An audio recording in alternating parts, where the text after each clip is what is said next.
할렐루야. 할렐루야. 네. 너무나 감사한 날입니다. 특별한 교회죠. 그냥 교회가 아닙니다. 생명의 교회입니다. 제가 1년 전에도 말씀드렸습니다. 또 하나님께서 특별히 사랑하시는 귀한 종이 섬기는 교회고, 이 진리의 말씀, 생명의 말씀, 그리고 또 누구하고도 비교될 수 없는 착하고 아름다운 성품이 그리스도 예수 안에서 단련되어 나오는 하나님의 종의 진실한 말씀이 풍성한 교회죠. 얼마나 귀한지요. 이 교회 안에서 함께 신앙생활 하는 것은 여러분에게도 큰 축복이고, 그러한 교회를 제가 이렇게 지켜보며 중보하는 것은 저에게도 하나님 앞에서 큰 영광이고 기쁨입니다. 우리 이 목사님 지난주에 박사학위 받으셨어요. 저희 호수대학교에서 그동안 공부 정말 진실로 정말 열심히 많이 하셨어요. 결석 한 번 없으시고 정말 성실하시고, 우리 심사하시는 교수님들 5분이 대한민국의 여러 목사님도 오셔서 공부하시면서 이번에 여러분들 심사 받으셨는데, 가장 무리가 없이 격려를 받으면서 박사 학위를 받으셨어요. 코로나가 아니었으면 저희가 졸업식을 성대하게 가지면서 또 많은 분들이 오셔서 축하를 했을 텐데, 이 코로나 시기를 통하여 하나님이 우리가 가진 많은 부분들이 있지만 좀 더 주님 앞에서 어떤 면에서는 우리를 잠잠하게도 하시고 조용하게도 하시고 그런 것 같아요. 그래서 저는 진심으로 우리 이 목사님의 학위 취득을 축하합니다. 인간이 이 세상에 이제 지식으로 공부할 수 있는 이제 최고의 수준까지 나아가신 거고, 우린 천국의 서기관인데 하나님의 말씀을 전하는 것에서 또 주의 진리를 연구하는 학자의 길로 이제 동시에 들어선 것이죠. 진심으로 다시 한번 축하의 말씀을 드립니다. 박수 이렇게 하셨는데 감사합니다. 여러분, 신앙생활 하면서 하나님의 진실한 그 사역자들, 또 좋은 성도들과 함께 신앙생활 하는 건 진짜 복 중의 복입니다. 말할 수 없는 복입니다. 제가 저도 여러분도 마찬가지겠지만 인생에 좋은 친구들 많잖아요. 초등학교 친구도 좋고 중학교, 고등학교, 대학교 친구들도 다 좋습니다. 하나님 앞에서 만물이 다 감사하죠. 사도행전 17장에 바울이 아테네에 있는 사람들한테, 지식이 충만한 사람들한테 확 이제 집어넣은 말씀이, 하나님은 생명과 호흡과 만물을 주시는 분이다. 그래서 하나님이 주시는 만물이 때로는 아픔도 있고 고통도 있지만 그래도 감사하죠. 그래서 세상 사람들 중에서도 친구가 많이 있습니다. 감사하죠. 우리들에게도 진짜 감사하고, 함께 일하는 동료들도 감사하죠. 그들이 예수를 믿거나 안 믿거나 감사하죠. 그런데 믿음의 지체들은 진짜 더 특별하고 감사한 것 같아요. 그래서 이제 믿음의 지체들도 이제 두 부류가 있죠. 오늘 우리가 읽었던 그 말씀에서 이제 한 부부가 나오잖아요. 이삭과 리브가가. 그리고는 12 아들을 낳는 야곱이 이들에게서 태어나는데, 결국 이삭과 리브가로부터 야곱이 나오고 야곱에게서 또 12 아들이 나오니까, 그런데 그 12 아들들을 보면 이제 아버지는 같고 어머니는 다르죠. 12 아들들이. 야곱이 레아에게서는 6명의 아들을 낳는데 아버지 어머니가 같잖아요. 루벤, 시몬, 레위, 유다, 이사갈, 스불론은 아버지 어머니가 서로 간에 같죠. 그런데 단과 납달리는 비라에서 나니까 아버지는 같지만 어머니는 다르잖아요. 같이 야곱의 자녀고 또 이삭의 자녀인 거죠. 이삭의 손자들이니까. 구약 성경에서는 손자, 증손자, 또 고조 손자 이런 단어가 따로 없고 다 자손이니까 그냥 아들들이죠. 이삭의 아들들이고 야곱의 아들들인데, 아버지 어머니가 피가 같은 게 이제 한 교회 생활하는 것이고, 아버지가 같은 것은 이제 교단이 다르거나 다른 교회 신앙생활 하는 거, 이렇게 생각을 할 수가 있어요. 그러니까 여러분은 이제 한 교회 신앙생활 하는 건데, 그리스도 예수 안에서 믿음의 가족들처럼 감사한 게 없다라는 게 제가 지금까지 이렇게 살아오면서 하나님 앞에 고백하는 것 중에 하나입니다. 여러분 여러분의 눈이 더 열려서 여러분 안에 그리스도 예수 안에서의 서로 사랑함이 더 넘치고 서로 격려하고 주 예수 그리스도의 몸으로 지어지고 서로가 서로에게 진정한 보물로서 더 발견될 수 있길 주 예수 그리스도의 이름으로 축복합니다. 아멘. 네, 오늘 기도 너무 감사하네요. 기도 정말 아름답고 풍성하네요. 오늘 기도하신 분만 아니라 다른 분들도 믿음의 양육을 잘 받으셨기에 그러한 기도를 언제나 많은 성도들에게 풍성하게 우리들 자신 안에 있는 주 예수 그리스도의 은혜와 생명을 다른 사람들에게 흘러보내고 공급할 수 있을 것이라고 믿습니다. 기왕에 신앙생활 하는데 이렇게 좋은 성도들과 함께 하는 것이 복이에요. 그러나 이제 사람은 본래 아담의 후손으로 가시덤불입니다. 하나님이 모세를 가시덤불 사이에서 불렀잖아요. 그리고 이제 출애굽기 3장을 예수님은 한마디로 요약하시면서 마가복음 12장에 보면 가시덤불이라고 부르셔요. 가시덤불의 이야기다라고 얘기를 하셔요. 가시덤불입니다. 우리는 가시죠. 가시덤불이죠. 그래서 그대로 살다 보면 가시들이 느껴질 수밖에 없지만 그러나 서로에게 있는 가시를 보는 게 아니고 그 가시를 예수님 머리에 쓰셨잖아요. 그리고 서로에게 있는 믿음과 서로에게 있는 예수 그리스도의 은혜와 생명을 보고 신앙생활 하는 것이 이것이 이제 성숙한 신앙이죠. 내가 사랑받기 위해서만 교회 다니는 게 아니라 사랑은 반드시 받아야 하죠. 교회 안에서. 그러나 사랑을 주기 위해서 다니는 것이죠. 함께 신앙생활을 하는 것이 진짜 복이다라는 거. 그래서 개인주의적인 신앙관을 가지고 계시면 주님 안에서 조금 더 확장된 그런 신앙관을 갖는 게 중요합니다. 주님의 비전을 본다는 말이 그런 말입니다. 주님의 비전은 뭐 한두 개가 아니잖아요. 뭐 하나님 우리에게 주시는 비전은 정말 많잖아요. 그리고 마치 부모가 자녀에게 바라는 비전과 같잖아요. 바로 태어난 아이가 가져야 될 비전은 부모님이 이렇게 봤을 때 너 빨리 좋은 직장 잡아야지 그런 거 아니잖아요. 바로 태어난 아기는 그냥 잠만 잘 자면 되고 우유만 잘 먹으면 되는 거예요. 엄마 젖만 잘 먹으면 되는 거예요.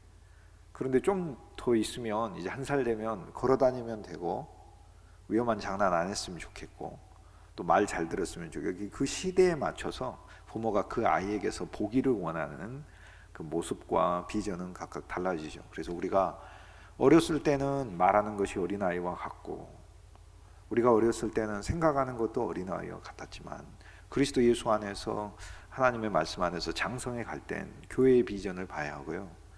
하나님이 아름다운 교회를 짓기를 원하시는구나. 그건 물질적인 성전만 말하는 게 아니에요. 우리 서로가 하나님의 성전인 거예요. 그리고 이 성전이 확대되어야 하는 거예요. 어디에서든지 주 예수 그리스도를 정말 확신 있게 내가 전해야 하는구나 라는 거죠. 전도의 영도 강해야 되고요. 예수의 피가 저주를 이겼잖아요. 죄도 이기고 그 모든 사망과 어둠에서 우리를 다 건져주셨는데 이거 얼마나 감사한 거예요. 진짜로 말할 수 없이 감사한 거죠. 그리스도의 교회도 확장해야 하는구나. 나를 통해서 확장돼야 되는구나. 주님의 포도나무 가지니까 나를 통해서 계속 가지가 나오고 예수님 없이 어떻게 삽니까? 예수님 없이 어떻게 인생의 의미를 찾을 수 있고 어떻게 죄와 사망과 어둠과 혼돈과 그 절망에서 구출 못 받습니다. 그리스도 예수를 진정한 생명으로 우리가 만날 때 그 안에 어마어마한 풍성이 있고요. 결국 우리가 그리스도 예수 안으로 한 발 한 발 들어가다 보면 그 상상할 수 없는 세계를 예수님 안에서 볼 수 있게 됩니다. 그러한 교회 여러분이 오신 거죠.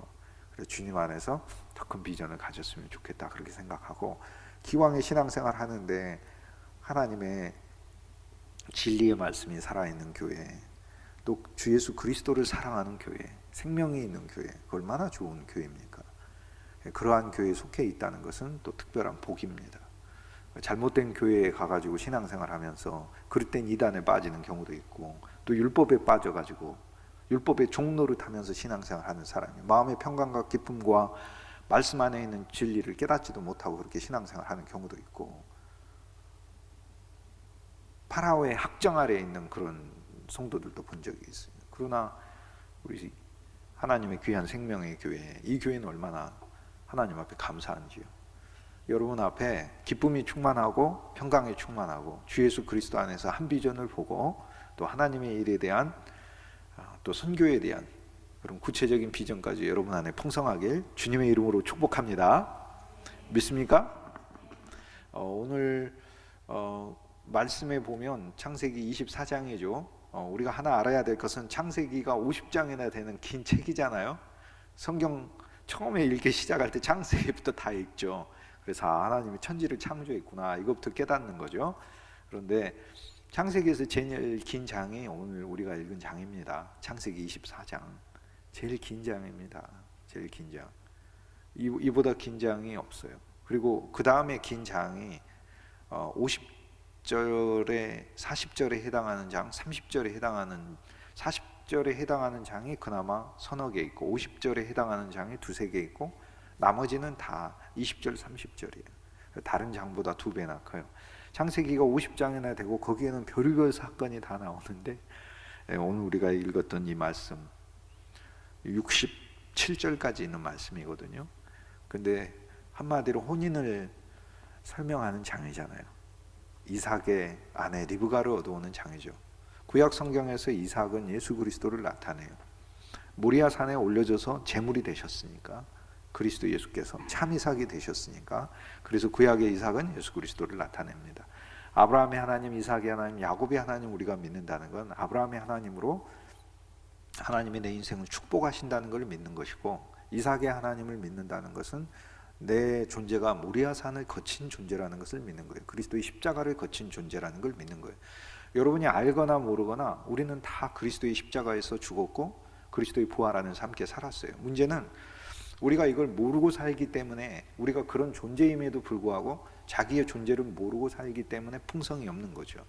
어떤 사람이 자기 냉장고에 어마어마한 음식을 다 가져다 놓고도 냉장고에 음식이 있는 걸 모른다면 나는 굶어 죽는구나 라고 생각하고 있는 거죠. 그걸 열어보면 그 안에 많은 풍성한 음식이 이미 있는데 부모가 다 쟁여놨든지 누가 다 사다 놨든지 그리스도 예수께서 우리를 위한 모든 풍성을 이미 이뤄 놓으셨는데 성도가 그 풍성을 모른 채 그리스도의 풍성에 냉장고를 닫아버리고 자기 혼자서 나는 없구나 이렇게 생각하고 사는 게 오늘날 많은 사람들이 그렇게 신앙생활 하는 모습들을 알 수 있어요. 그리스도 예수와 하나 되는 그 혼인에 대한 이야기, 그 혼인에 대한 이야기가 여기 가득 있습니다. 아브라함의 하나님이 축복의 하나님이고 이삭의 하나님이 십자가를 거친 예수 그리스도 안에서 우리가 십자가의 길을 가야 한다는 사실을 알려주는 하나님이라면 야곱의 하나님은 우리를 변화시키시고 조성하시는 하나님인 거죠. 우리 인생에 많은 일들이 있잖아요. 그래서 성경의 창세기는 특히 야곱의 이야기가 가장 많이 나옵니다. 근데 그 이야기들에 보면 별의별 이야기가 다 있어요. 직업의 문제 있죠. 10번을 속임이나 당하고 14년을 일했는데 모아진 돈은 없고 그리고는 하나님을 신실하게 믿는데 고백하는 게 뭐예요? 하나님 지팡이 하나만 가지고 왔는데 여전히 지팡이 하나입니다 라고 고백하는 거예요. 나와 내 집은 언제 내가 짓습니까? 라는 그 처절한 하나님을 신뢰하고 가는 사람이지만 물질적인 어려움과 그 고난 속에서 토로하는 이야기가 야곱의 삶에 나와요. 결국 그것을 하나님 극복하게 하시죠. 하나님은 우리를 빈곤에만 처해 놓지 않게 하셔요. 결코 하나님 그렇지 않습니다. 하나님은 우리를 풍부에도 처하게 하고 또 빈곤에도 처하게 하십니다. 그런데 풍부에 처하게 해서도 신자는 그것에 취하지 않는 것이 중요한 거죠. 물질에 취하지 않는 것, 물질에 종이 되지 않는 게 중요하죠. 그러나 하나님 반드시 우리를 먹이시고 우리를 풍성하게 하시는 분이세요. 왜? 아브라함의 하나님, 축복의 하나님이니까. 하지만 하나님의 본질적인 뜻은 우리를 조성하시는 거죠. 그 야곱에게도 인간관계의 문제 있고 부부의 문제가 있잖아요. 아내와의 문제들도 많았고 그리고 그것만 문제입니까? 직장 상사와의 문제, 가족과의 문제, 친지의 문제, 그리고 나중에 형제의 문제가 있고 그리고 하나님과의 문제도 있습니다. 하나님과 씨름하잖아요. 나중엔 자기 자녀들이 문제를 일으켜요. 못되고 악한 아들들이 문제를 일으키기도 하지만 선하고 착한 아들인 요셉에게도 큰 문제가 일어나죠. 팔려가지 않습니까?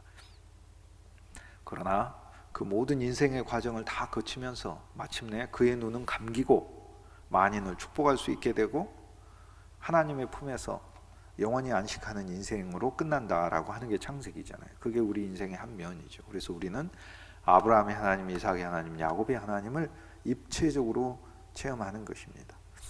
오늘 창세기 24장의 혼인의 이야기인데, 이 혼인의 이야기에서 그리스도 예수와 우리의 혼인이 사실 주제인 거죠. 그래서 혼인의 이야기를 두면서 리브가가 이삭의 아내가 된다는 이 이야기를 통해 하나님은 오늘 우리 모두를 그리스도 예수의 신부로 초대하고 있는 것이죠. 오늘 말씀에 엘리에셀이라는 종을 아브라함이 보내서 이삭의 아내를 데려오라고 합니다. 오늘날 하나님의 성령이 오늘 우리에게 와서, 그리스도의 영이죠, 우리를 그리스도의 신부로 조성하고 엘리에셀과 같은 하나님의 신실한 종들이 여러분을 그리스도의 신부로 초대하고 있는 것입니다. 그런데 그 과정에서 이렇게 보면은 여기 리브가라는 한 여인의 그 모습이 있어요. 근데 그 모습이 신부의 모습인데, 이 신부의 모습은 오늘 우리들에게 필요한 모습이고, 또 이 리브가에게 주어진 것들은 오늘 우리들에게 주어진 것이고, 리브가가 고백하는 것은 오늘 우리가 고백해야 될 것이라는 것을 하나님의 말씀이 전체로 보여줍니다.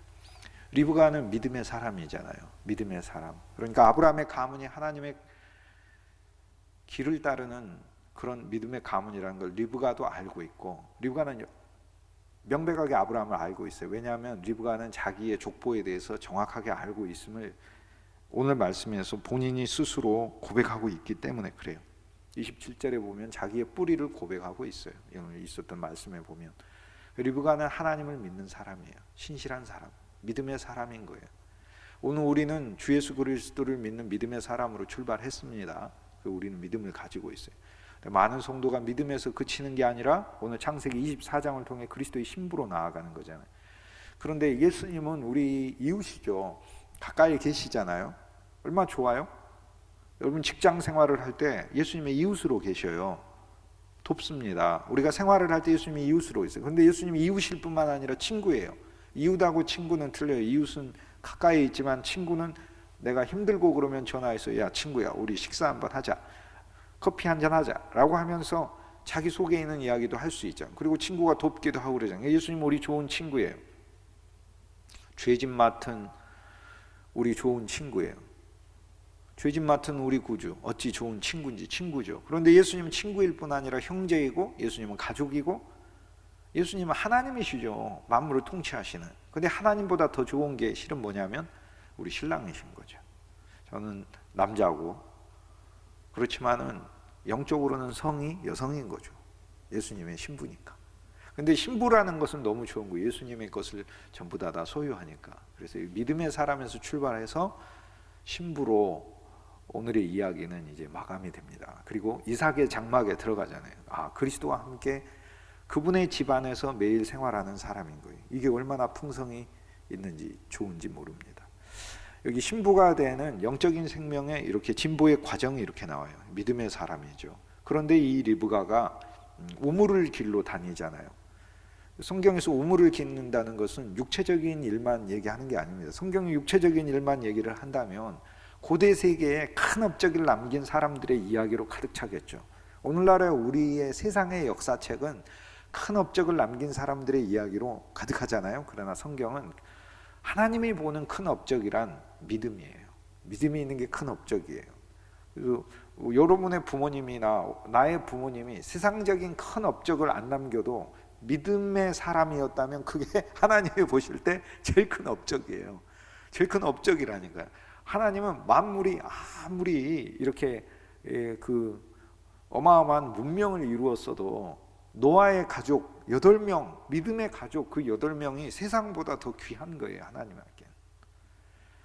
하나님이 가진 것은, 그 시각은 믿음을 기준으로 해서 보시기 때문에 제일 큰 업적은 믿음인 거죠. 리브가는 믿음의 사람이었죠. 그리고 우물에 와서 물을 길는 사람이었는데 그건 영적인 말이죠. 하나님의 말씀을 사모하고 영적인 생명수를 소망하는 사람이죠. 생명샘에 와서 생명수를 소망하는 사람이죠. 그리고 그 생명수를 마셔야 우리 자신이 늘 생명수를 매주 매일 마셔야, 그리고 매 순간 주 예수의 이름을 불러 외롭고 괴롭고 힘들고 우리 몸은 저절로 염려와 고독과 절망과 집착과 중독을 내기에 우리 몸은 스스로 내기에 나 혼자 스스로 살면 내가 아무리 꾀를 내도 내 꾀는 나를 파괴하는 본성을 가지고 일하기 때문에 그래서 이런 나로부터도 건진받기 위해 주 예수 이름을 부르고 환난에서도 건진받기 위해 주 예수 이름을 부르고 또 주님과 교제하고 주님이 좋기 때문에 주 예수 이름을 불러야죠. 우리가 언제나 소경 바디메오 같은 환경에서만 다윗의 자손 예수여 내 눈을 띄어주소서 하면서 필요한 예수님만 만나겠어요? 사랑하는 예수님을 만나야지. 그래서 주 예수여 이렇게 사랑하는 예수님을 늘 부를 수 있어야죠. 어느 환경에서는. 또 나에게 도움이 되시는 예수님과 이렇게 늘 교제하면서 가는 거죠. 우물에 물을 기르러 오는 것. 여러분은 오늘 주일 생명수 우물을 기르러 오신 거잖아요. 그 얼마나 감사해 하나님 앞에. 리브가죠. 리브가입니다. 리브가라는 이름의 뜻 자체가 이렇게 연합됐다라는 뜻이에요. 끈으로 묶였다는 거예요. 여러분과 내가 예수 그리스도와 영원히 끊어질 수 없는 사랑의 끈으로 묶인 존재라는 사실을 아십니까? 이건 너무나 놀라운 거예요. 주님과 내가 영원히 이별할 수 없는 끈으로 묶여 있는 것이죠. 하나님 앞에서 우리의 운명을 가르쳐주는 말씀입니다. 우리는 그리스도 예수와 함께 리브가로서 한 끈으로 섭리의 끈으로 묶어놨어요. 그걸 끊을 수가 없어요.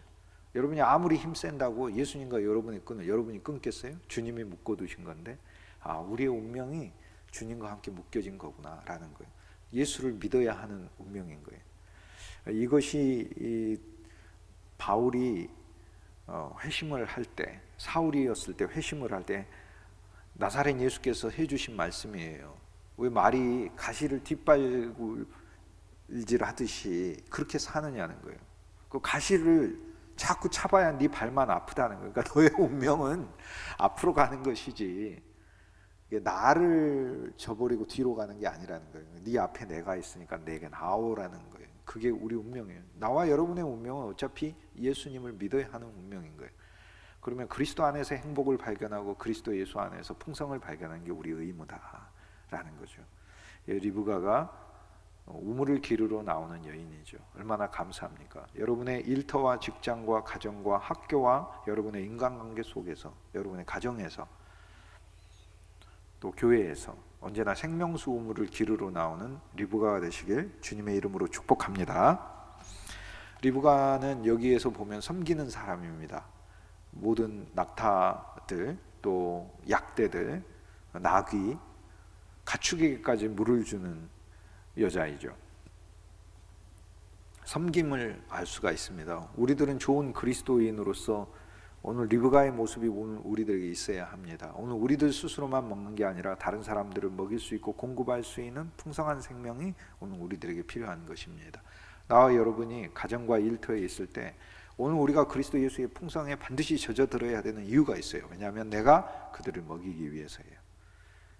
다른 사람 볼 필요 없어요. 나와 여러분이 그리스도 예수 안에서 매일 충만한 게 필요해요. 기쁨 충만하고 평강 충만해서 흘러보내야 하는 것이에요. 다른 사람 탓할 필요도 사실 없어요. 우리 자신이 그리스도 예수 안에서 주의 기쁨을 더 누리는 것이 그것이 바로 실은 나만 사는 것이 아니라 남을 살리는 것입니다. 가정 안에서 남편이 아내 탓하고 아내가 남편 탓하고 부모가 자식 탓하고 자식이 부모 탓하고 그게 아니죠. 우리 자신이 스스로 그리스도 예수 안에서 풍성이 넘쳐야 하는 것이지요. 오늘 리브가의 이 모습들을 보면 그리스도의 신부로 단장되기 위해서 필요한 요소들을 말해주고 있어요. 왜냐하면 엘리에셀이 미리 그렇게 얘기를 해요. 낙타가 있는데 또 약대가 있는데 내가 데리고 나귀에게 물을 주는 그 처녀를 이삭의 신부로 내가 믿겠습니다 라고 얘기를 합니다. 여러분 그리스도의 신부가 되는 그 과정 속에 여러분은 반드시 여러분이 만나는 하나님의 가축들에게 물을 생명수를 공급하는 사람이 되는 거예요. 생명샘이니까 생명수를 떠서 공급하는 자가 돼야죠. 가정에서, 직장에서, 교회에서, 일터에서, 학교에서 여러분 친구들 만났을 때 사망의 물을 가득 마시는 그 친구들을 보고 생명수를 줘야 할 거 아닙니까? 여러분 안에서 솟아나는 그리스도 예수의 생명수, 평강의 생명수, 기쁨의 생명수를 줘야 할 거 아닙니까? 이건 얼마나 감사합니까? 오늘 우리들은 어떤 존재냐면 그 주 예수 그리스도의 피로 심판이 넘어간 피예요. 하나님의 부정적인 진노의 심판이 넘어갔고 이제는 하나님의 어떤 심판이 남아있냐면 긍휼의 심판이 우리를 긍휼히 보시고, 이 심판이라는 말은 판단이라는 말이에요. 그러니까 우리가 어떨 때 굉장히 억울한 일을 많이 당하죠. 그러나 하나님이 판정해 주신다는 거예요. 그런데 우리 편이 되셔서 판정하신다는 거예요. 때로는 모든 사람이 돌을 들어 부정한 나를 향해 돌을 찍으려고 할 때 그때 예수님이 나타나서 판단해 주셔요. 이 사람이 죄가 많냐 니들이 많냐 이렇게 판단해 주신다. 그러니까 판단하시는, 심판하시는 예수님을 가졌다는 얘기는 무서운 뜻만을 말하지 않아요. 그거는 한 면에서 중립적이기도 하고 한 면에서 내 편이 되시는 주님을 말하는 거예요. 그 너무 감사한 거예요. 너무 감사한 거예요. 진노의 심판은 넘어갔고 긍휼의 심판, 긍휼로 우리를 판단하시는 주님이 있고 또 나를 위해 판단해 주시는 주님이 있는 거예요. 내 편이 되어 주시는 주님, 얼마나 감사합니까? 그리스도 예수 안에서 영원한 사망을 이기게 해놓으셨고 예수 그리스도를 믿는 자들에게는 영원한 실패가 없게 해놓으셨잖아요. 오늘 리브가가 신부가 되는 그 길로 선택해서 갑니다. 갈 때 오늘 우리들이 이 과정 속에 있어야 되는 모습을 주님이 우리에게 말씀해 주는 거죠. 우리가 섬기는 사람으로 그리스도 예수 안에서 있을 때 주님께서는 오늘 우리들의 그 모습이 신부로 나아가는 모습임을 알려주고 있습니다. 여러분 환경 속에서 하나님이 여러분이 만나게 하는 모든 사람에게 생명수를 마시게 하는 사람으로 보내셨다는 사실을 여러분 깨달아야 합니다. 사망의 물을 마시게 하면 안 됩니다. 우리는요, 우리 친구들, 우리 주위에 있는 사람들 얼마나 고민과 어려움과 절망과 염려와 근심에 있는 사람 얼마나 많이 만납니까? 그런데 우리는 무엇을 줘야 돼요? 그들에게 생명수를 줘야 돼요. 나와 여러분은 주 예수 그리스도를 통해 인생 자체가 어마어마한 사람이 된 거예요. 주 예수 그리스도를 믿는 사람은 오늘 리브가에게 무슨 축복을 해줘요? 천만인의 어미가 될지어다. 천만인에게 생명수를 주는 사람이 되는 거예요. 부러운 사람이 누가 있습니까? 부러운 사람 없어요. 무서운 사람 실은 없어요. 주 예수 그리스도가 우리와 함께 하는데 뭐가 무섭습니까? 원수의 성문을 얻을지어다. 원수는 물러가요. 우리가 강해야만 원수를 이기는 게 아니에요. 시편 8편 2편에 보면 젖먹이의 입에서 나오는 찬송으로, 젖먹이가 찬송을 뭘 얼마나 잘할 수 있습니까? 우리 찬양 인도하는 분들 아름다운 목소리로, 정확한 박자로, 그리고 음정으로 너무나 놀라운 찬양을 하는데 여기 젖먹이가 찬양 인도를 한다고 하면 젖먹이가 어떻게 찬양 인도를 하겠습니까? 자기 혼자서 웅얼웅얼 하는 거지. 그런데 정확하지도 않은 웅얼웅얼 하는 것만으로도 그의 찬송을 통하여 하나님이 권세를 세우셨습니다. 이렇게 얘기하는 거죠. 시편 8편 2편. 여호와 우리 주여 이렇게 찬양은 많이 하는데 제일 중요한 바로 그 기절은 빼놓고 찬송하고 있는 거예요. 젖먹이의 입에서 나오는 찬송으로 권세를 세우셨고 원수와 보수자들의 입을 잠잠하게 하셨나이다 라고 얘기해요. 그래서 우리가 부르는 그 찬송 자체가 우리를 무너뜨리게 하고 우리를 멸망하게 하는 그 원수 사탄 마귀를 이미 이기게 해놓으신 그리스도의 승리가 우리 안에 역사하는 인생으로 만들었다는 거죠. 이게 얼마나 놀라운 인생입니까? 주 예수 그리스도의 신부가 되면 이삭의 장막에 들어가며 이삭의 모든 보물을 다 누리게 되는데 원수의 성문을 얻으리라.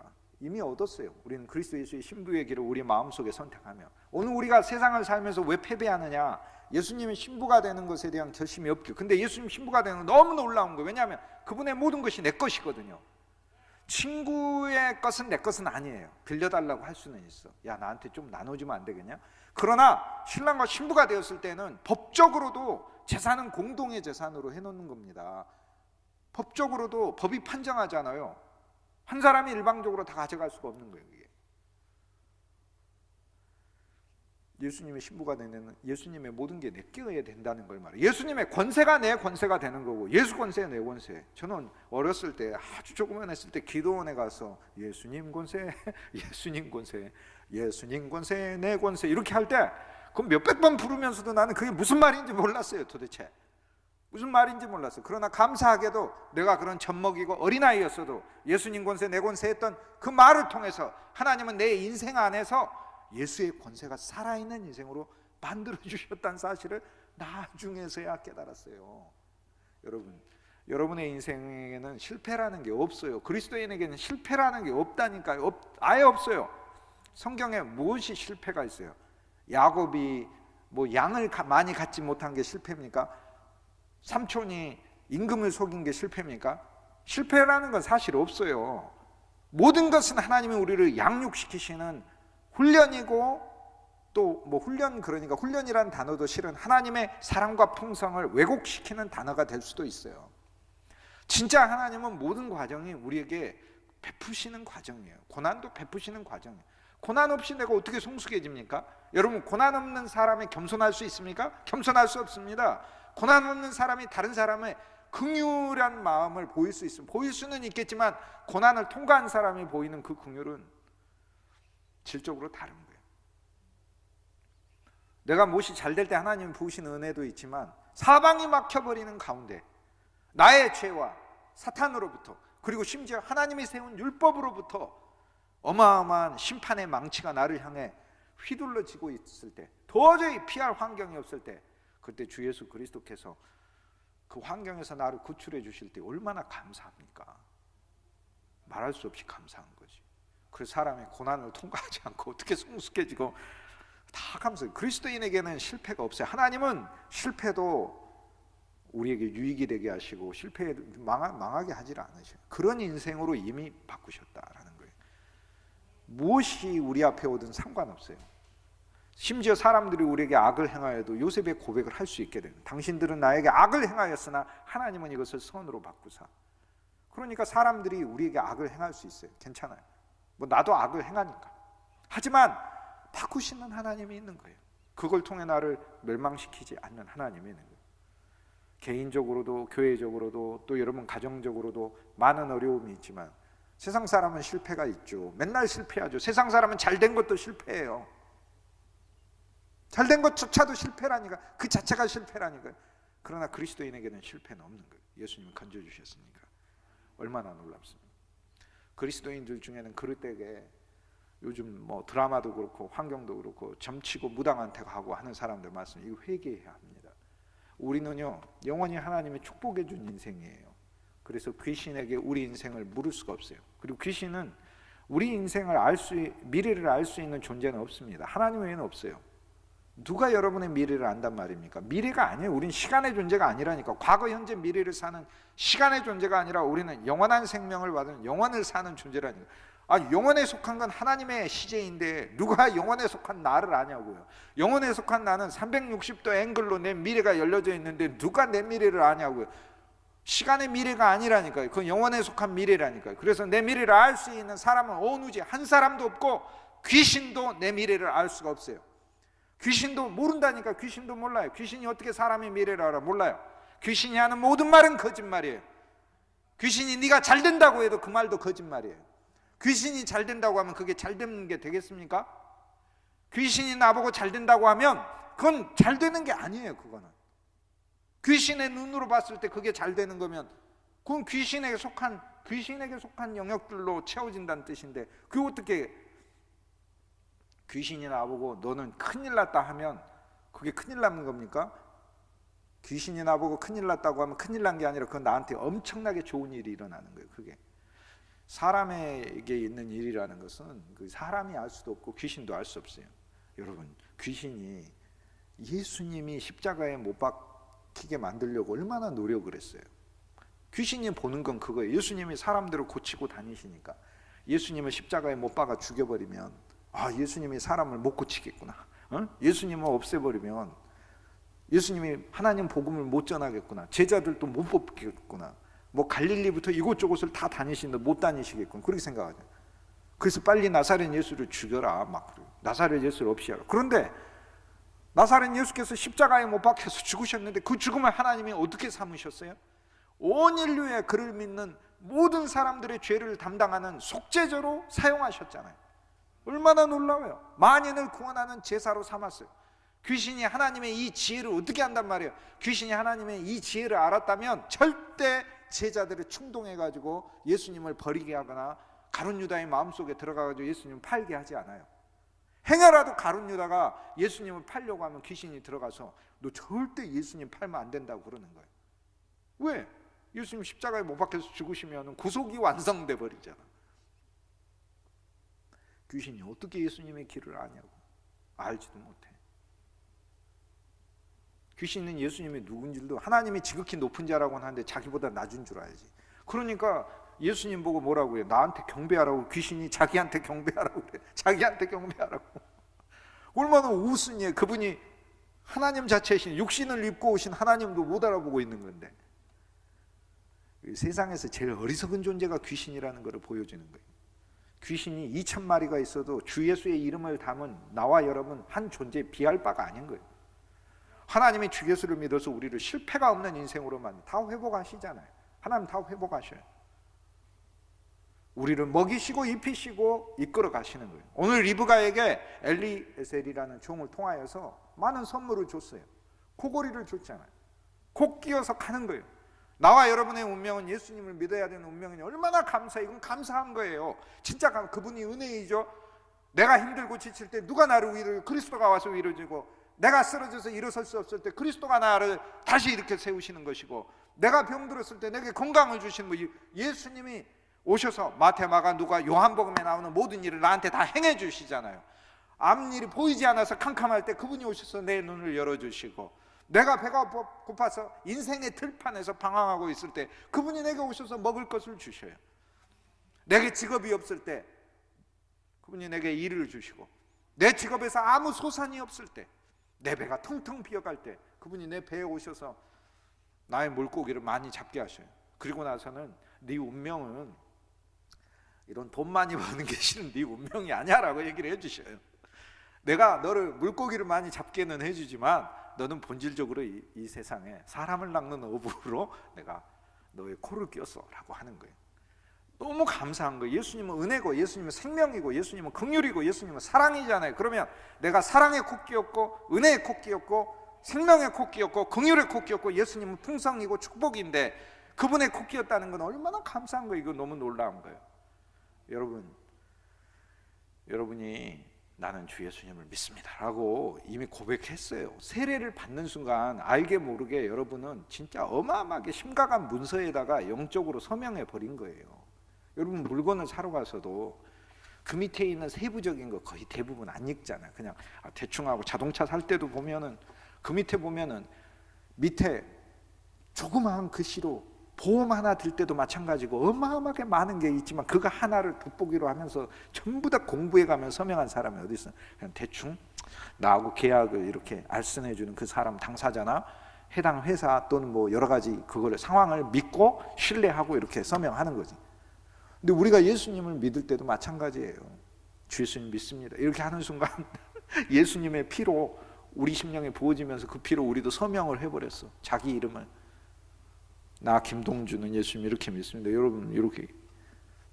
근데 어마어마한 엄청난 문서에다 서명을 해버린 거예요. 그 문서 안에 뭐가 들어있냐면 예수님이 나를 위해서 해주시는 어마어마한 조항들로, 수많은 조항들로 가득 차 있는 거예요.